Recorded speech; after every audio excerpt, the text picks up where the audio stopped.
So welcome to the Cancer Dietitian March webinar for 2024.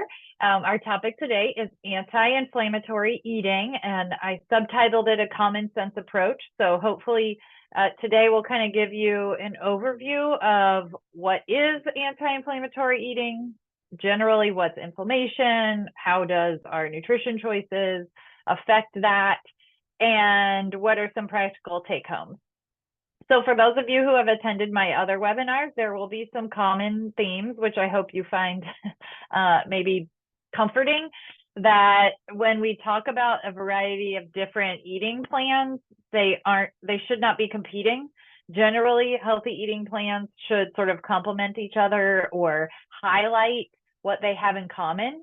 And I hope that you'll see that today through what we're talking about today and how it might connect to previous webinars that I have presented. So this is just to tell you a little bit more about me. For those of you who have followed me for a long time, this is real boring. But for those of you who haven't, I am, well, let me go back one more. Okay, so I'm the Community Engagement Director for Cancer Services Incorporated. We are a local-based nonprofit in Winston-Salem, North Carolina, and I have been on staff here for 16 years. Monday is my work anniversary.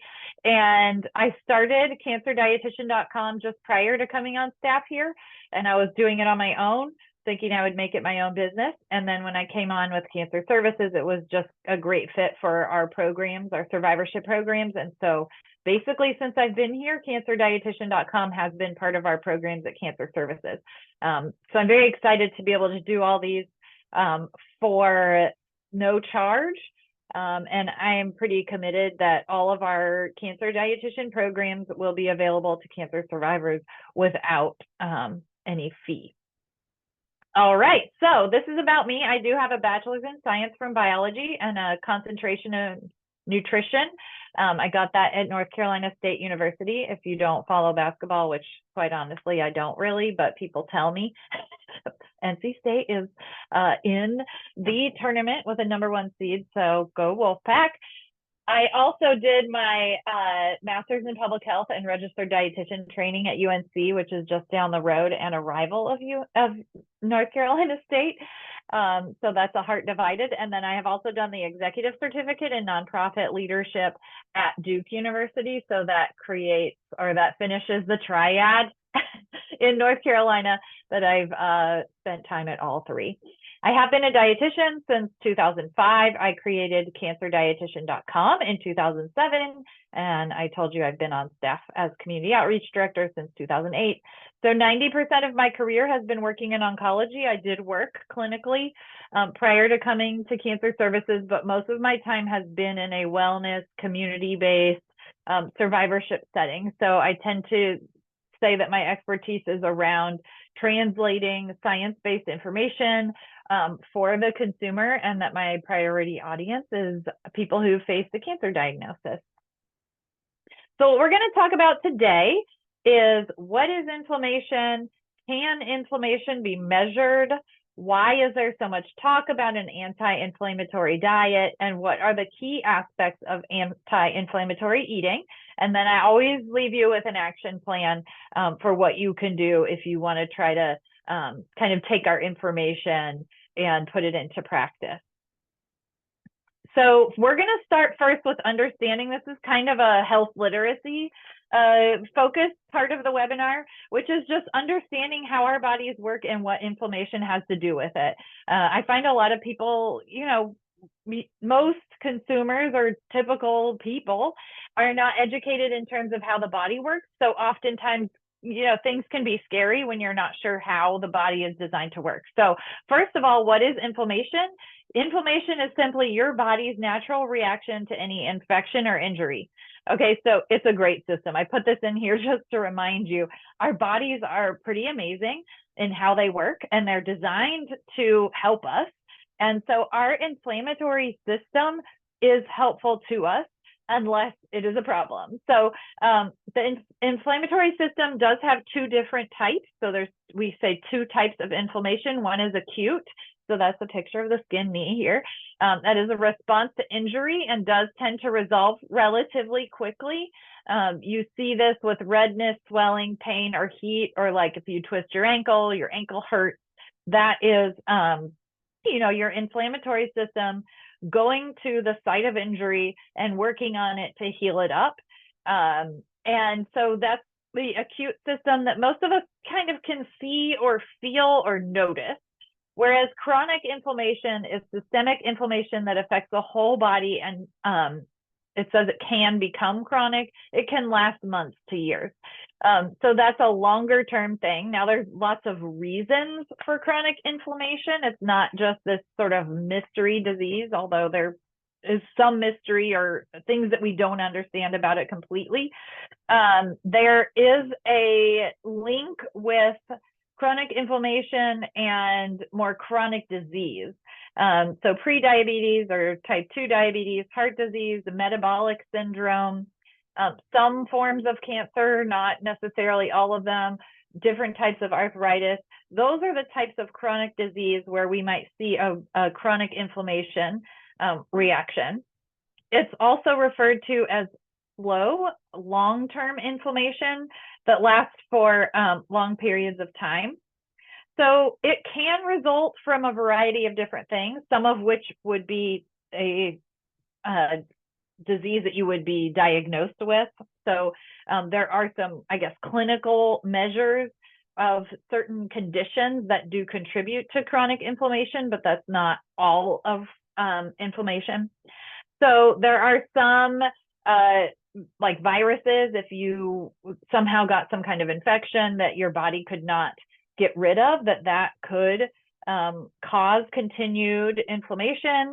If you were exposed to a low level irritant or foreign material that your body is not really able to get rid of, thinking of industrial chemicals that maybe somebody goes to work and they're inhaling them every day for years, that would contribute to some chronic inflammation.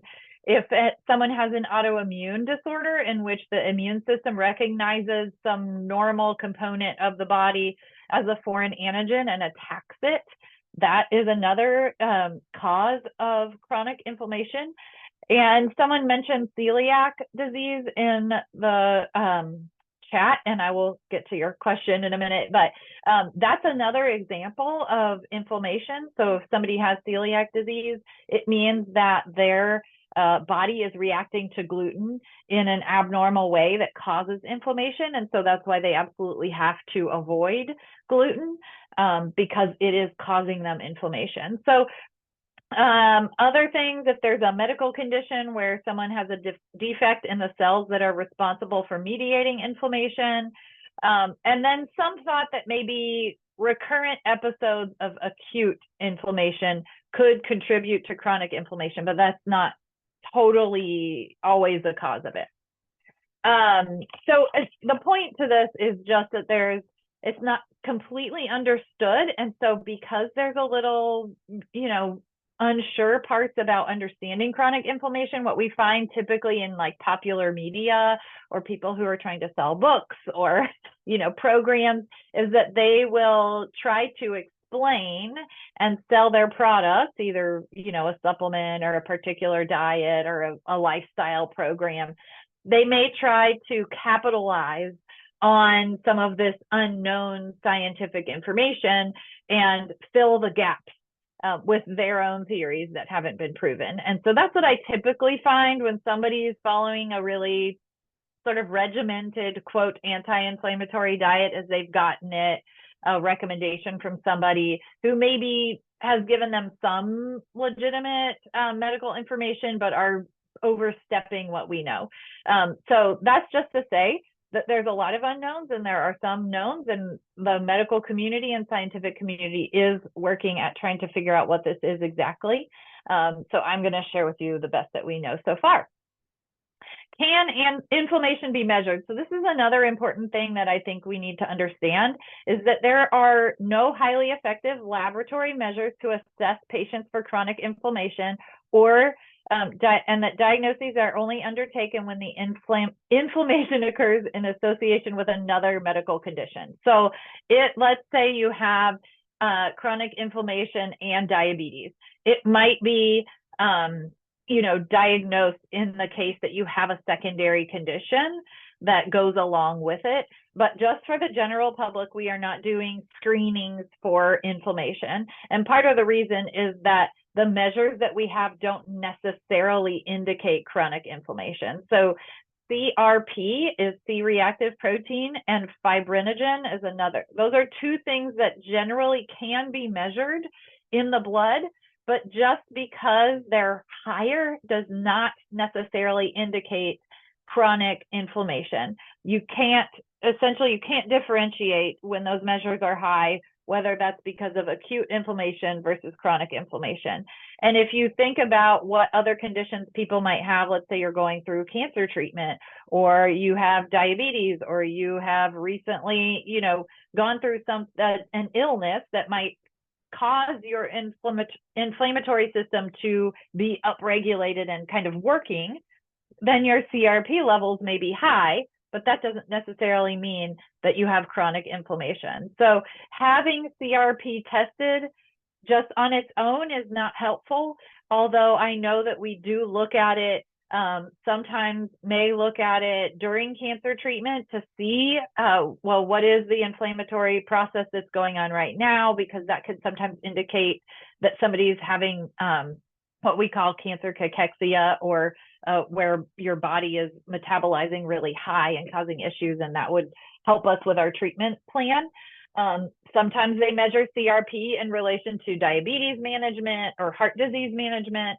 So typically these are used in certain cases, but it should be under, the supervision of a physician who's helping to manage some other diagnoses that you have going on. It would not be an independent measure of inflammation. So there are several risk factors that promote a low-level inflammatory response. Age increases your low-level inflammatory response. Can't do anything about that. Aging, I try to encourage people to think about aging as a privilege, that each day that we have to make the best of is a gift. So, okay, it's good to know. Age might increase your inflammatory process, but you can't do much about that. Your diet, yes. So somebody said, does foods cause inflammation? And I would say no, individual foods cause inflammation. However, a dietary pattern, which we will talk about in a minute, can increase inflammation. Smoking increases inflammation and lowers the production of anti-inflammatory molecules in the body. And things like stress and sleep disorders can also contribute to the inflammatory response. So it's not just what you eat, which I feel like I'm regularly talking about with cancer survivors, is that nutrition is not the only piece of what you want to be looking at for your overall health and well-being, that nutrition fits together with all these other things that we want you to kind of be focused on. So sleep, stress, exercise, not smoking, all work together with a nutritious eating plan. All right, so how do we manage chronic inflammation? Lifestyle, so healthy eating pattern, being physically active, getting adequate sleep, managing stress, minimizing intake of antibiotics and non-steroidal anti-inflammatory medications. So that just means don't use them if you don't need them. Obviously, if you have a bacterial infection, you need to treat that because otherwise you're going to have an untreated infection that's upregulating your inflammatory system. So, you want to use antibiotics when they're needed. We don't want to overuse antibiotics. Same thing with the non-steroidal anti-inflammatories. So that's like ibuprofen. When you're having pain episodes that you need pain management, taking something to help with that pain management will be a benefit to your stress system, because pain itself can cause a lot more stress. However, you don't want to just be taking it if it's not necessary. And then I'll also point out that there are medications to help with chronic inflammation. So typically these are only used in, similar to the laboratory test, only in combination with a secondary condition. So if you have diabetes, or if you have diagnosed heart disease, or you have an autoimmune disease, then you would use medication to help manage the effects of the disease as well as the chronic inflammation. So metformin, which is a medication that's often used with diabetes, or sometimes even prescribed for pre-diabetics, that can decrease inflammation. Statins have been shown to decrease inflammation. And then it's funny because here we have non-steroidal anti-inflammatories on the list, and corticosteroids, which are steroidal anti-inflammatories, which typically people only take in times of flare-ups for certain conditions. So this is, again, why it's so important that you have a trusted medical provider who can help you balance these things, because sometimes it seems like they're counteracting the other. But a good medical team will help you figure out, okay, well, this is a bigger issue now, so let's go ahead and use those tools and then cut back on those tools in order to kind of pick up the lifestyle piece to fill in. All right, so as I said, there's no one food or nutrient that can cure inflammation or cause inflammation. So there's no like one thing that I say, oh, you could never have. And I say this across the board with generally all my webinars. I reused this slide, quite honestly. Usually I say there's no one food or nutrient that can cure cancer or cause cancer. It's the same thing with other medical conditions. It's not like you can just eliminate one type of food or one food and poof, your diet's magical. Or, oh, if you include these superfoods, all of a sudden your diet will be so great. It doesn't work that way. It's really more of a food pattern, I think, which is what I put, is that it's more of the pattern of what you eat and kind of the category of foods, or you might call it how many of the different food groups that you're eating, or what category of foods within those food groups make up your typical eating pattern. And that's what matters the most. So we'll talk about what those are after I mention that your body prefers nutrients in food, not pills. Therefore, when we're talking about these anti-inflammatory kind of ways of eating, again, it is way more effective, or I might say it is effective when you combine these foods.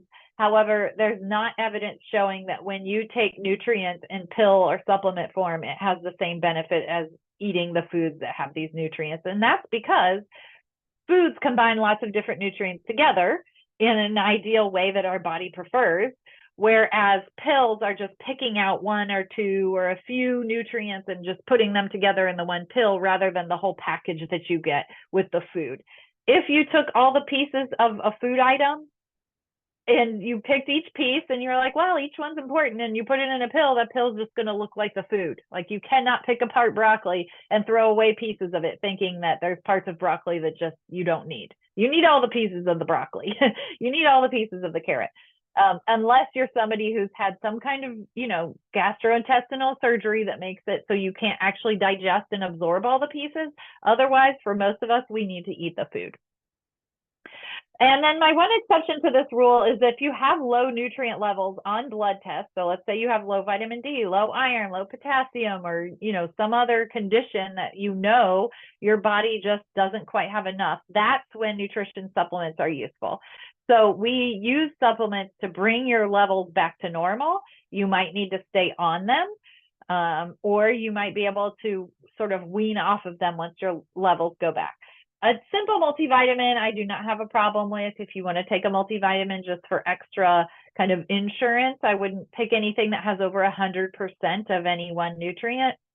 Some people take calcium specifically for bone health. I would tell you that's fine, but the data really supports that there's more than just one bone health nutrient. So vitamin D and calcium and potassium and magnesium and vitamin K are all really important for bone health. So while you might be taking calcium to make sure you're getting enough, you also need to have a good nutritious diet to support your body's all over system. All right, so what food intake patterns have we seen are linked to more chronic inflammation? And that is one that is rich in saturated fats, trans fats, or refined sugar. So basically, kind of the things that we already talk a lot about. So things that are high in saturated fat tend to be red meat. They tend to be full fat dairy products. Trans fats are mostly in packaged products. A lot of the trans fats have actually been removed or substituted because they are now on the food label. I mean, it's probably been 10 years since they've been on the food label. But typically those are going to be packaged foods, and you can read the food label to find out how much is in there. Now, some packaged foods took trans fats out and they put palm oil in place of it, which is a saturated fat. So it's, kind of just same category. And then refined sugars, I think most people know that there's a lot of packaged products that use sugar to make it taste the right way, so you keep buying it. Of course, sugar sweetened drinks and other types of foods that use a lot of sugar. I am not telling you you can never have sugar, but what we're talking about here is food intake patterns. So we know the typical American tends to eat a diet that's high in saturated fat and trans fat, high in sodium, and high in refined sugar. Whereas what we want is kind of a different pattern. What we're looking for is a pattern where people eat mostly less processed foods. That doesn't mean they don't have brownies or sweetened drinks sometimes. It's just that their ratio of how often they have it is less. And that mostly they're eating fruits, vegetables, whole grains, legumes, lean meat, nuts and seeds, moderate amounts of low-fat dairy, and olive oil or other types of unsaturated fats. So I'm going to go through more on this in just a minute in terms of how much. But I just want to remind you that it's not any individual foods that cause inflammation. It's more of a pattern of eating that you have for like years, months and years and decades that can contribute to essentially an environment in your body that promotes more low-level inflammation. And I think that very much ties into your gut health, which I did a webinar, I think about a year ago on gut health. And the bottom line kind of comes down to the same list of foods, and generally that you eat more of these and less of the others. It doesn't mean you have to only eat these and never eat the others. Although us as Americans, we have this sort of all or nothing mentality, and we're not good about figuring out moderation. But I do encourage you to find a good balance, because to me, life isn't worth living if you can't have a brownie or, little piece of chocolate or whatever your favorite thing is. Even something like bacon, which is a processed meat, which we don't necessarily recommend you eat a lot of. If you love bacon, it brings you joy. There's certain recipes that just aren't the same without it. I am here to say that's okay. You can find a balance for how often you include bacon. And I will say too, somebody else brought up a good question. Does wheat cause inflammation if you don't have celiac diagnosis? No, nothing wrong with wheat. Wheat is just a plant. So when you talk about a plant-based diet, you would eat wheat or any other grain that grows in the ground. You can get whole wheat, has lots of fiber, lots of great nutrition for you. There's nothing about wheat that causes anybody issues unless, yes, it's the gluten and wheat and barley that causes problems for celiac diagnoses, because people with celiac disease, their body recognizes gluten as like a foreign object that needs to be attacked. And for the rest of us, we don't. We just recognize gluten as what it is, which is like a little protein that helps hold bread together when it bakes, and just is a protein in our body, and we use it. So there's nothing about wheat that causes inflammation. So there you go. Good question. I have heard that question before.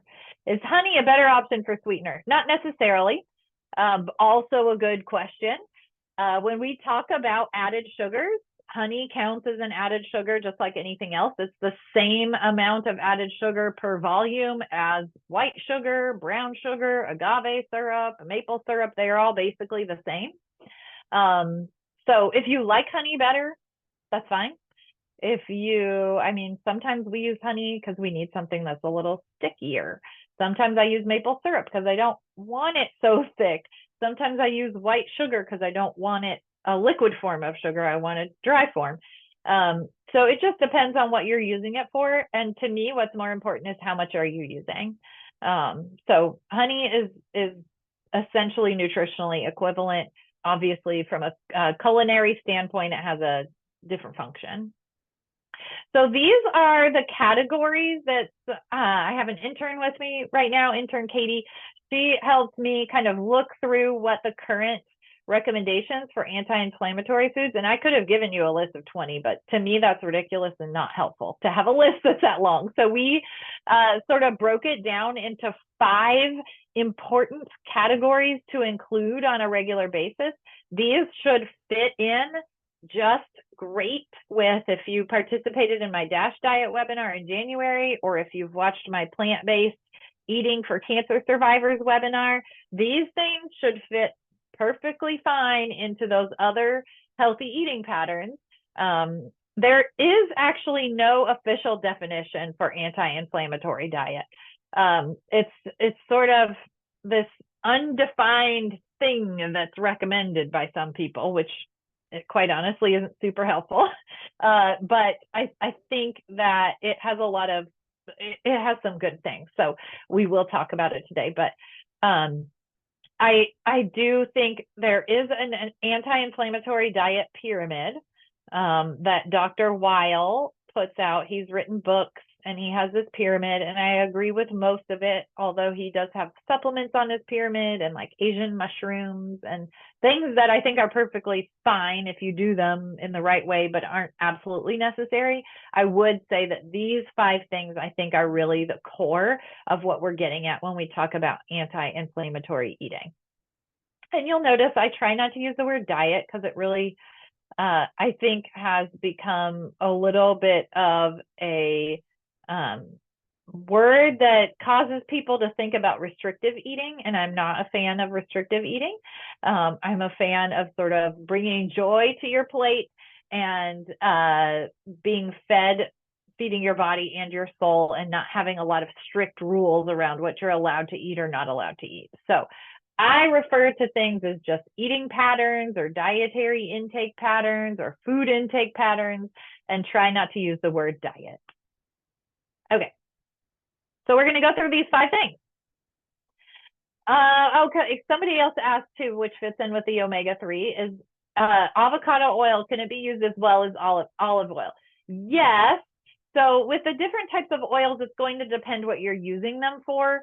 From a cooking standpoint, they each have different smoke points. So if you're going to need to cook at a high temperature, you need olive oil is not a good choice for high temperatures.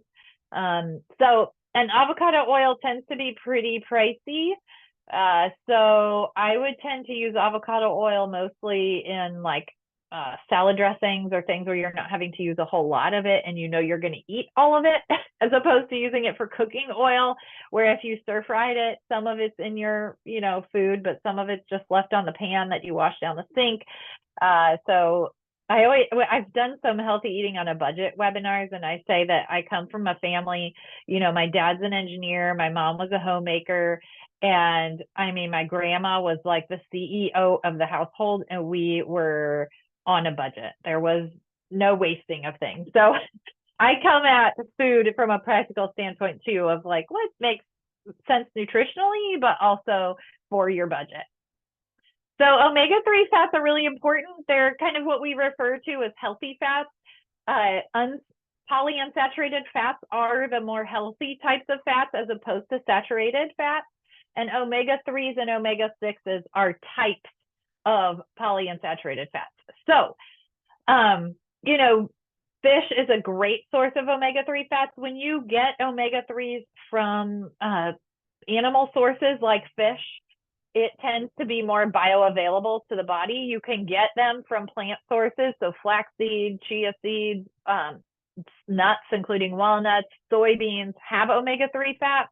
It's just a different form that's a little harder for your body to use. And there's a higher volume of the omega-3 fats in the fish-based sources. So if you are somebody who eats meat, I do encourage fish intake. Twice a week would be great. On the Mediterranean diet pyramid, as well as the anti-inflammatory diet pyramid, they actually have fish intake, I think, more often than poultry or eggs. So that said, there's lots of ways that you can consume fish. Of course, you can buy it fresh or frozen fillets. You can use canned tuna or canned salmon. Sardines are canned, very simple and cost-effective ways to get omega-3s. Oysters, you can also get smoked oysters. So I do encourage variety. Different types of fishes tend to have also different levels of metals like, what am I thinking of? I'm thinking of a metal that can be harmful if you get too much of it. Anyway, so I do encourage variety because you don't have to worry about it so much when you're getting a variety of different types of foods. Is soy milk a good source of omega-3 fatty acids? I don't know how much is in there. We'd have to look up the exact amount. I will tell you, any of the plant sources are pretty small compared to the animal sources. So I'm not certain which part of the soybean has the most omega-3 fats in it. And so it may or may not be present in the milk. That is a good question that I cannot answer off the top of my head. How's that? Okay. So those are our omega-3 fats, the healthy oils that we want to get. Preferably, you're getting it from the food because, again, if you eat a fish fillet, you're getting protein, you're getting vitamins and minerals, and you're getting omega-3 fats. Whereas if you just take an omega-3 supplement, first of all, supplements aren't regulated very well, so you're not quite sure that you're getting what you think you're getting. And all you're getting is the oil. You're not getting the protein from the fish and the other nutrients that are really important. So much preferred that you get it from plant sources, or not from plant, from food sources. Next thing is ascorbic acid. So this is essentially another name for vitamin C, but I wanted us to sound a little more fancy than just saying vitamin C. So we said ascorbic acid. Let me go back one because I didn't point out. I'm suggesting one a day source of omega-3 fats, whether it's plant or animal, doesn't matter. You know, if you're a fish eater, I suggested fish twice a week. But really, just to keep it simple, once a day getting omega-3 fats. This week, almost every day, I've been putting chia seeds in my smoothie. So I have a banana, pineapple, milk. I just use cow's milk and then put chia seeds in there, and that gives me a good little boost of omega-3 fat. Ascorbic acid, so that's the vitamin C. There's so many places you can get this in the foods you eat. So essentially you can see here, like, colorful fruits and vegetables tend to give you vitamin C. So citrus fruits are the ones we think of a lot. Peppers, so all the different colors of peppers. I think technically the red pepper has the most vitamin C. Don't quote me on that. Strawberries, all types of berries are great sources of vitamin C, but also broccoli, potatoes. So if somebody told you potatoes are just, waste of time, that's not true. Potatoes can give you vitamin C or ascorbic acid. Brussels sprouts. I mean, this list could be enormous. I just picked 6 to put on here, but it's really important to get some kind of source of ascorbic acid every day. I put on here 3 to 4 each day. My goal would be one ascorbic acid source at each meal. That should not be complicated. If you are eating a fruit at your meal, I would bet it has ascorbic acid in it. And ideally, you're having a fruit and a vegetable at most meals. So you'll get there. But I think that it's important to key in that this is an essential kind of nutrient for your body to help support your anti-inflammatory system. Someone else added in the Q&A, I've been told frozen fish versus fresh fish is better since it's flash frozen. I don't know about that. I kind of feel like they're equivalent. I do typically say that frozen, fruits or vegetables are sometimes fresher than fresh because of how they break down after they've been picked. And the freezing process does preserve nutrients. So I don't know if it's the same way with fish. I think most fish is frozen because that's just practically easier for transporting it, but certainly not all of it. Okay, The next thing on our list is polyphenols. Polyphenols are a type of phytonutrient. So those of you who have attended my webinars before, I talk a lot about phytonutrients and phytochemicals and how these are all different types of plant nutrients. So ascorbic acid is a type of plant nutrient, and polyphenols is another type of antioxidant. So there's just a certain type, and there's, again, lots of different foods that would count towards polyphenols, but we kind of just picked some of the top sources, or the ones where you get the most concentrated amounts of polyphenols. So berries, here's another, thing about some of these lists is you get double bonuses. So if you had strawberries, it would give you polyphenols and it would give you ascorbic acid. So that's great. And another reason why food is a better option for getting nutrition rather than pills, because you could take a vitamin C pill, it's not going to give you polyphenols, but you can eat a strawberry and you're getting fiber, you're getting vitamin C, you're getting polyphenols, and you're getting lots of other great nutrition. Apples are on here. So I have heard people say, oh, apple juice is just nature's sugar water. Well, not necessarily true. Of course, I prefer you eat the apple than drink the apple juice. But apples are great source of all kinds of nutrition, including fiber and polyphenols. Dark chocolate, I did show you. Here's a little piece of dark chocolate that's here. Someone gave me at an event last week. It's delicious. Pecans, which go well with dark chocolate if you don't know. And other types of nuts can give you polyphenols as well. Green and black tea. So when we talk about tea being good for you, now the type of tea we tend to have in the South is very sweetened. So, it adds a lot of the sugars that we're not looking for. But just a little bit of honey in your green tea would be fine to give it enough sweetness for you to enjoy. I just love jasmine green tea plain. I like plain black tea too. It's a little bit stronger, but so that's a great way, to get some polyphenols in your day. If you enjoy a cup of hot tea, or even ice it if you'd like to once a day, that's a great way to add those in. Onions are good sources of polyphenols as well. And look, here's our soybeans again. So soybeans can be a good source of omega-3s. Good is a strong word, maybe, but a source of omega-3s, also a source of polyphenols, also a source of plant-based proteins. That typically different foods will cover multiple benefits. Probiotics. So this is another, most of the time probiotics are coming from fermented dairy products, but not all the time. There are plant-based sources of probiotics. So probiotic just means that there is good bacteria in this food. Like there's bacteria in it that you're eating. So most people know of yogurt and the different bacteria strains that are in yogurt. Cottage cheese is a good source of probiotics. Sauerkraut, which is fermented cabbage. Olives, different fermented cheeses. Kefir is like a liquid kind of yogurt drink. Kombucha. Now there's debate about how much probiotic is actually in kombucha, and depending on the type of kombucha you buy, it could be, there can be added sweeteners to it. I've had kombucha that's not super sweet, and I enjoy the flavor. It's just something different.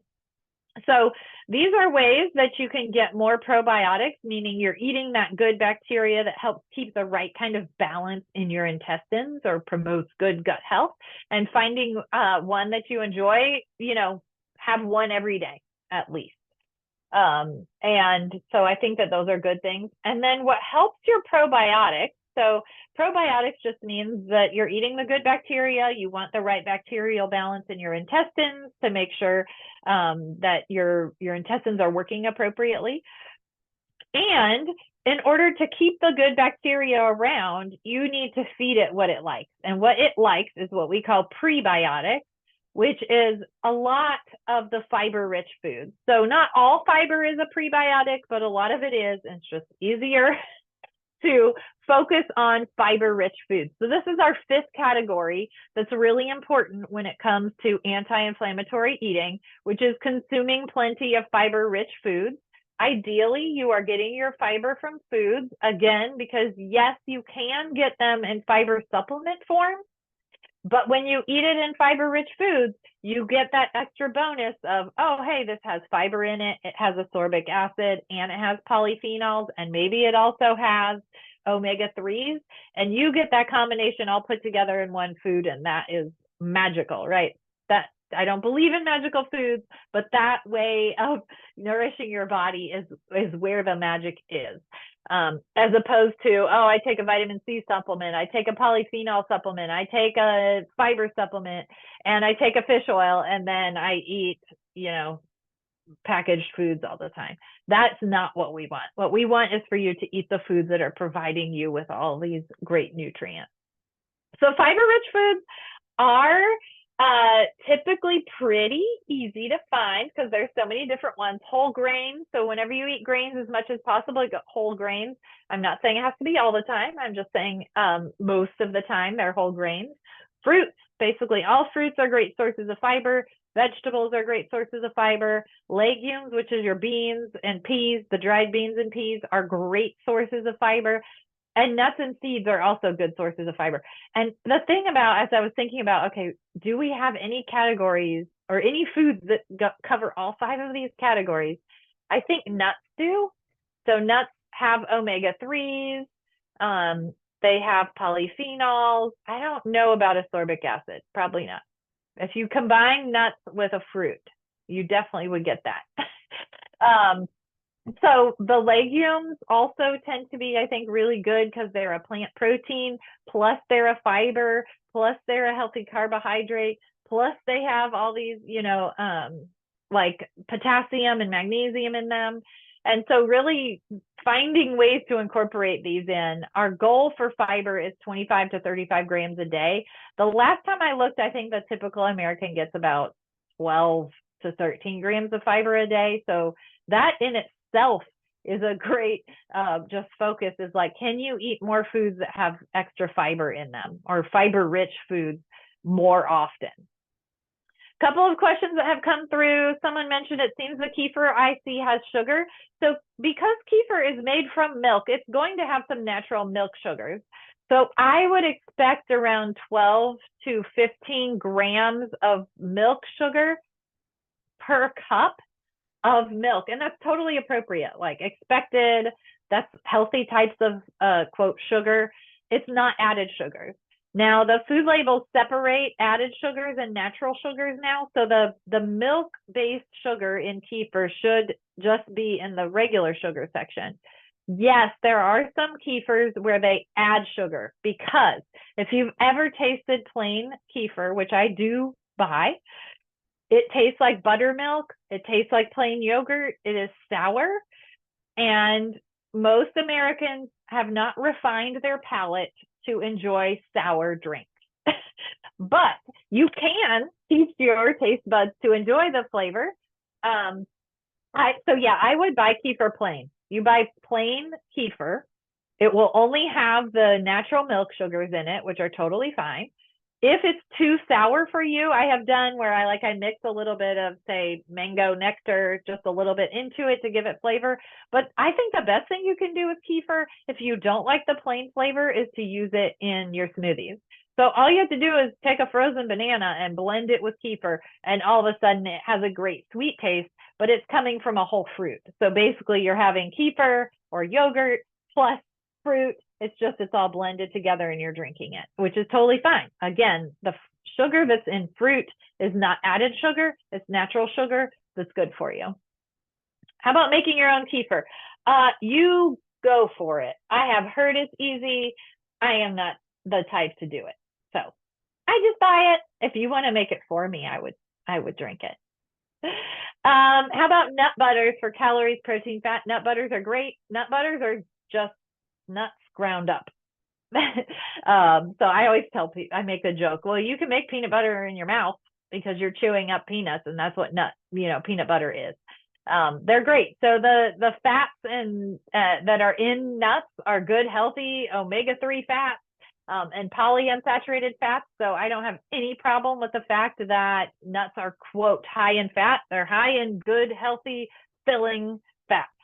So, and of course, calories comes along with fats. Now, I also encourage you to think of calories as energy. Your body needs energy. You don't necessarily want low energy foods. So nuts are a good source of healthy fats. They're a good source of proteins, and they're a good source of energy, which calories is just a unit of energy. We want energy, we want healthy fats, and we want protein. So I'm a big fan of nuts and nut butters. Is acidophilus milk a good probiotic? I think so. I am not super familiar with the process of acidophilus milk. I wonder if it's just another name for kefir, but I'm not certain. So that would be a good thing to look up. Or if anybody here knows the process of acidophilus milk.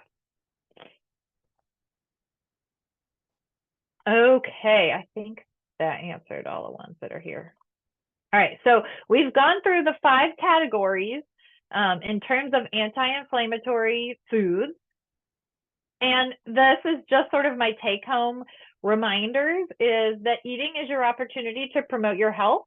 Now, you do not need to kind of have a 100% perfect diet. I always encourage you that 80% is probably good enough. So if we can get you eating 80% of the time, mostly this type of food pattern that's really anti-inflammatory and positive, health and promoting those types of things, that gives you 20% of room for you to have whatever you want, whatever you think is going to feed your soul, because healthy eating should support your life.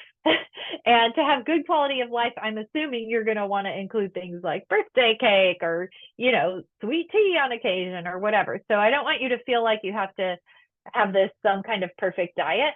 I tend to think that 80%, that's a B, is about the right balance, so you can still enjoy lots of different foods that are basically just good for your soul, but might not be the highest in nutrition.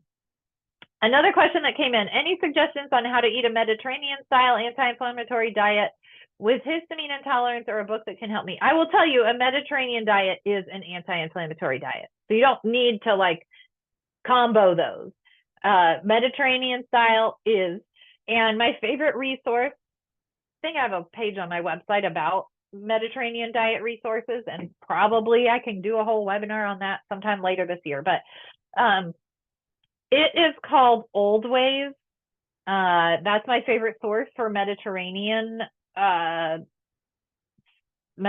diet resources. Let me see if I can. It's their website's a little bit odd. oldwayspt.org, I think.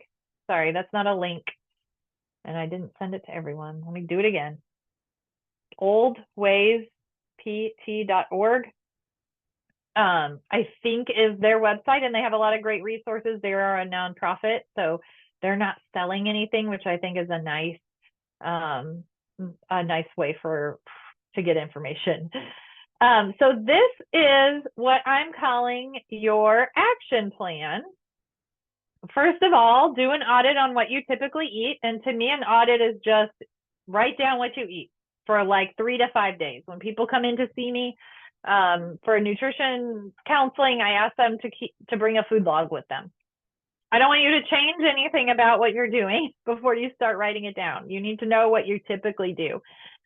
And then what you can do is, once you've written them down for 3 to 5 days, you can just look back over them, be curious, don't be judgmental of yourself, and just notice which of the anti-inflammatory food categories you typically include each day. So which foods are you having that have ascorbic acid? Which ones have polyphenols? Which ones are good sources of omega-3 fats? How much fiber do you think you're getting?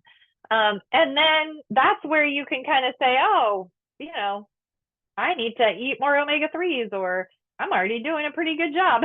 It might be that you see your audit and you think, well, my eating pattern is actually anti-inflammatory. Good for me.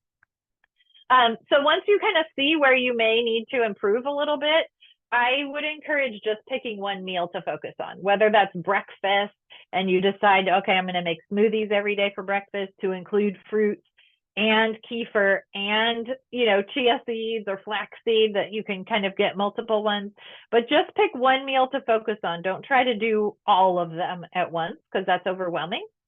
And then pay attention to how your body is reacting. When you start making these changes, how does the food taste to you? How full do you feel after you eat it? How long does that fullness last?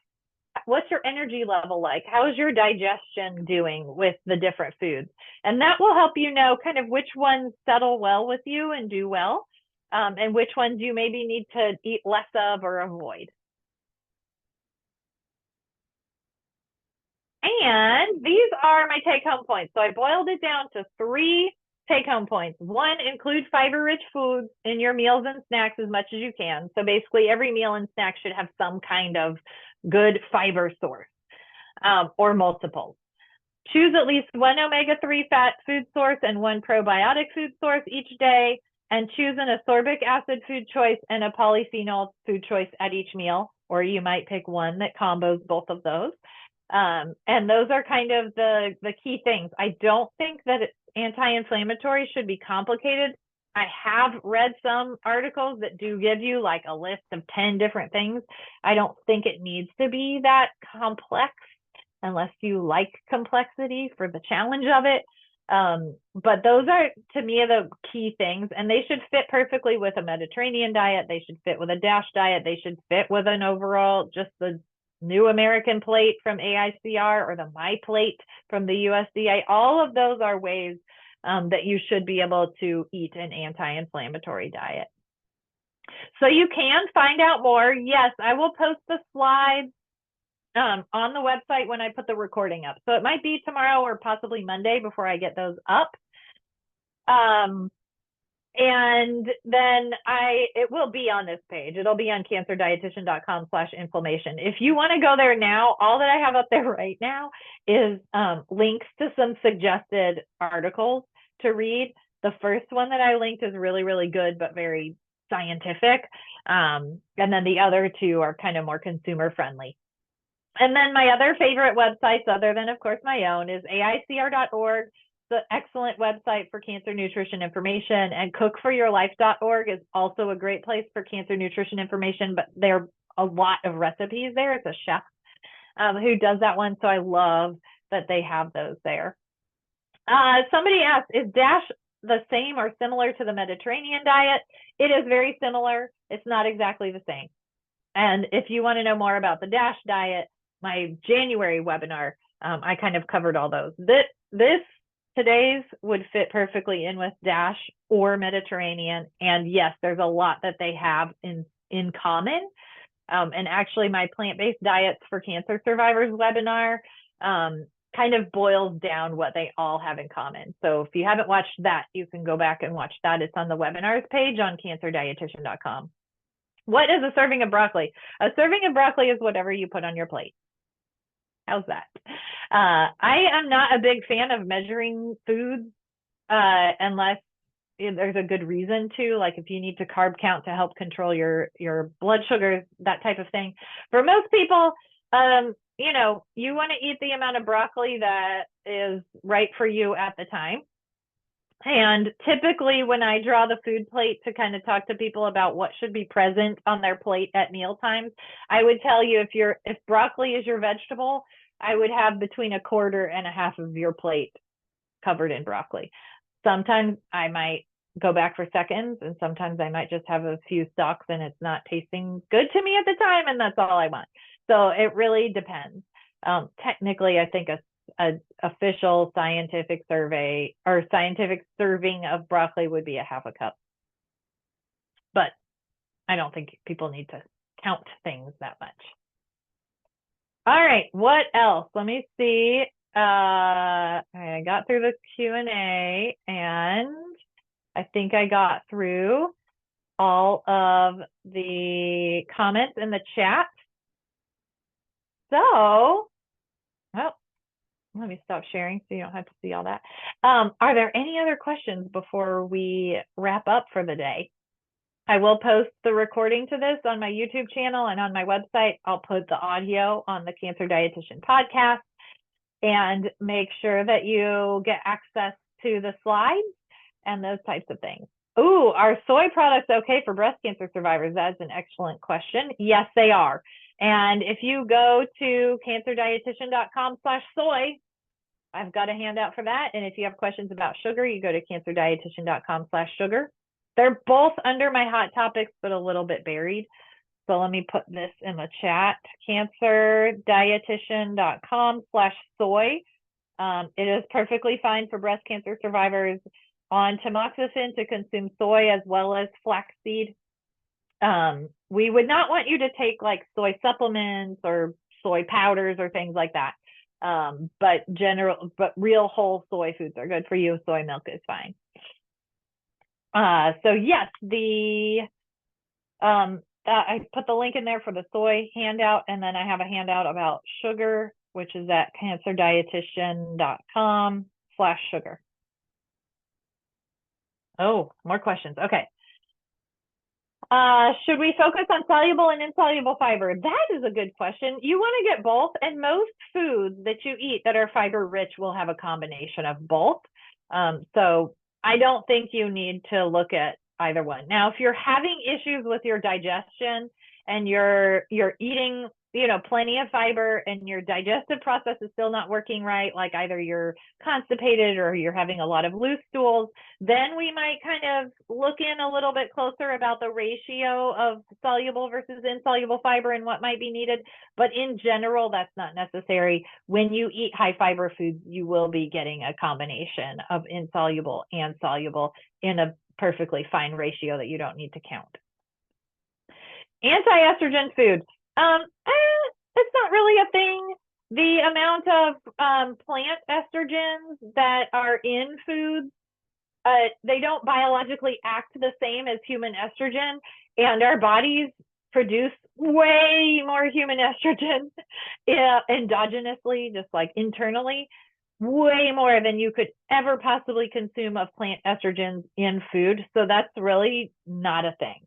I know some alternative medicine people will talk about estrogen foods and all this stuff, but scientifically, medical nutrition and all the data, that's not something that I think people need to be concerned with. What alternative milk is best for lactose intolerance? Okay, so you can just do Lactaid.